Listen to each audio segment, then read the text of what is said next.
1.5 years old, and became very ill. And it turned out he was having grand mal seizures, and I didn't know it at the time until he had the really bad seizure right in the middle of the blizzard 3 years ago. And I took him to the vet, and I had to leave him because I was on my way to work, and I called, and he said about his tumor. I said, "What tumor?" Brain tumor? I didn't know he had a tumor.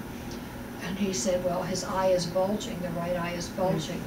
And he says that's usually an indication that there's a brain tumor. And I said, "Then I'm going to have him put down." I said, "Will you please wait for me? I will get there after work." And so I got there about 4 o'clock in the afternoon. And I held him for about half an hour while the vet was busy, and then he took me in. And I was with him and held him when he was put to sleep. And then I came to visit you, maybe that weekend or a week later, it wasn't much later. And I said, "Have you talked to PJ?" And she said, "I'm talking to him, he's right here." And you said, "He won't leave you." Right, yeah. You didn't have time to bring closure. I said, "What do you mean?" He said, "He won't leave me." And he said he wanted to make sure I was okay, and that he wasn't ready to leave. And I said, "Well, please tell him, you know, he can go." And I think you told me it took you 3 times talking to him before he finally, and then you also told me that he okayed my choice of dog. You're right, too. Yeah. You said you needed a dog. Because I was saying, it was 4 months. Right. And I kept saying, "I'm not getting another dog, I'm not getting another dog." And then 4 months later, here he is. I'm getting a dog. Right. And that PJ pretty much okayed my getting one. Yeah. The thing about an animal not wanting to leave like that, it was not a premature death for him. No, it was not premature. It was. And we had no time. Right. When there is time, what really helps with that process is if people do a life review. Yeah. That's what I call it, a life review, where you just get into a really quiet, loving place with your animal and just start reviewing your life together. Yeah. Like, remember when you first came to live here, or remember when we first met. Right.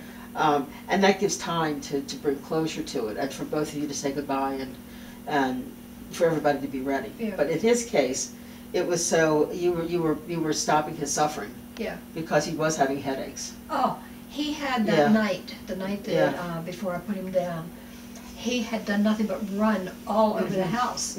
And 2 o'clock in the morning, I couldn't take it anymore. I just finally fell asleep on him. And I got up about 5:30, 6 o'clock that morning, looked for him, couldn't find him. He had gotten back here behind a couch and couldn't get out. And I had to pull the couch away to get him, and I held him, and he went back like this, and he's looking. He had no idea who I was. No idea who he was, I was, or what he was doing.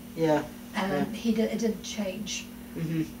Even when I got there that afternoon at the vet's, he still didn't know who I was. So in that situation, even doing a quick life review would not have worked, because he was already out of his body. He was out. So that's why he was hanging around, because he was. It's like he didn't have time.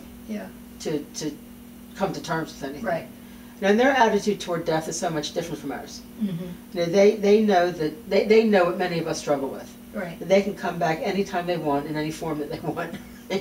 They know they come back. Some of us question whether we come back. Right. And it's just another aspect of life to them. It's just shifting dimensions, really. Because they know they can come back and visit.